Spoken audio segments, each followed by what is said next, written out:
Good morning, good morning, good morning. And if you're new here, welcome. Hi, I'm Hannah, and I talk you guys through my journey to self-healing, how I healed through my divorce, how I healed from self-harm and eating disorders, how I started to gain confidence, and how I healed through my childhood traumas and sexual assault.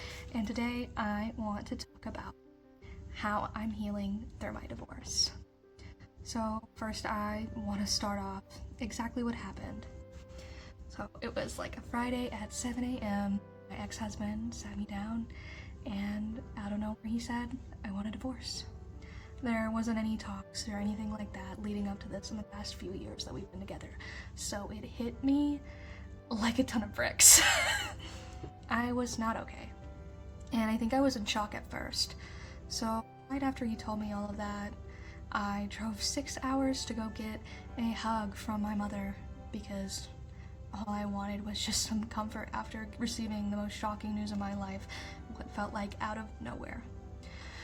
I went down there and I stayed for about, I give it like 8 hours, and it just wasn't helping, and I just felt numb to everything, so I came back home. And that night, when I came back home, I wrote suicide note to all my friends and family. And when I was driving, I was gonna go drive my car off a bridge into the water. And on my way there, my headlight went out. And I had to turn around and go back home. And at that moment, I was like, all right, something's gotta give because I can't live like this anymore. I don't want to feel the way I do, to live in such a negative mindset where I feel like I want to die all the time. And that's when I started this healing journey. But the first thing I did after all of that happened is I allowed myself to feel my grief. I think for the first 3 weeks after my divorce, I couldn't eat anything. I tried, but I could not eat a thing. So I just cried and I grieved at work, I grieved at home, I grieved while running. I grieved through it all, okay? I grieved through all of that. I didn't stop myself from feeling those emotions.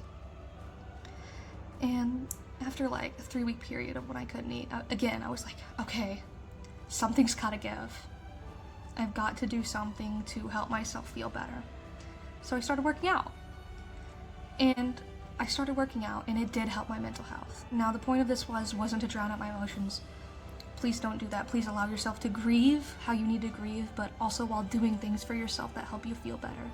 Or things that you did before the relationship ended, because it'll help you feel closer to the self you were before you met them. And that's more of what you're missing than the actual person. Or you're chasing the feeling that person gave you. But other things can bring you happiness too, besides a person or a relationship. And then the next thing I started doing is I started looking up ways how to heal after a breakup. And one of the things they recommended obviously was doing something for yourself. So after that, when I was ready and I wasn't grieving the relationship as harshly as I was before, I started going back and looking at things that I would have changed in the relationship about myself. Because obviously relationships don't really end for no reason, and I wanted to be a better partner in the future. So that also gave me something else to focus on. So I started changing myself and my patterns in relationships so I don't have to go through this loop again.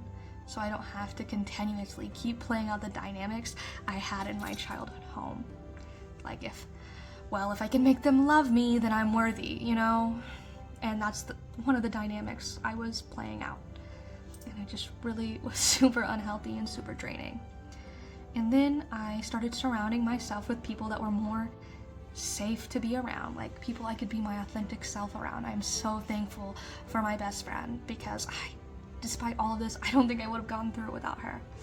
She helped me with my confidence and helped me be more my authentic self because she made me feel so safe. So safety, surround yourself with people that you care about. That will help, I promise. I talked about it. I talked about it with my best friend. I journaled about it. I painted about it. Sometimes I have trouble getting my emotions down like on paper when I'm journaling. And sometimes, even though I'm a very external person, I work through things outwardly, I would also have trouble talking about it. So when I was having trouble journaling or talking about it and I just couldn't get it out, I would start to paint myself through it so I could let go of those emotions, and that really helped. And if you're into like the whole kind of ritual of letting go or anything like that, after you painted it, you could light it on fire and let go of it, you know? That's a good, healthy thing to do. And the truth of it is, even through all of that, life continues to go on after the heartbreak.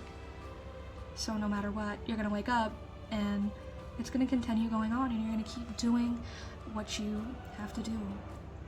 While all of these things are very important, pain does take time to heal. No matter how hard you are working, you can't. And healing takes time. It just takes time.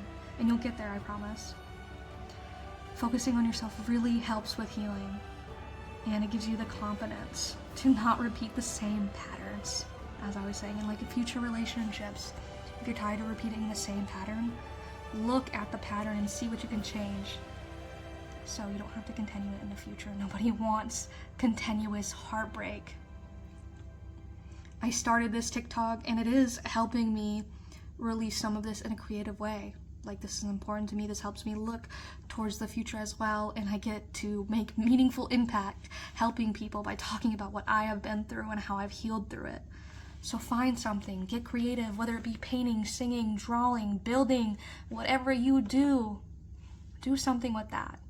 It'll give you something to focus on instead of getting swallowed and consumed by the grief. It's important to feel the grief. Just don't let it drown you. I'm also starting a podcast with my best friend, and that is something else that helped. It helped so much. Like, it gave me something else to focus my time on instead of ruminating in an unhealthy and obsessive way over the breakup. Although all my work helped with the rumination, if that makes sense. But the most important thing is to be kind and compassionate with yourself. You just lost someone you spent a very long time with. Whether that be 6 months, a year, or 6 years, that person was a part of you. They were a part of your everyday routine. You most likely really loved or really liked them. So be kind and compassionate with yourself. You're gonna get through this. I believe in you guys. If you have any questions, please leave them in the comments. I'll answer as many as I can. Thank you. I hope you have a great day. Bye.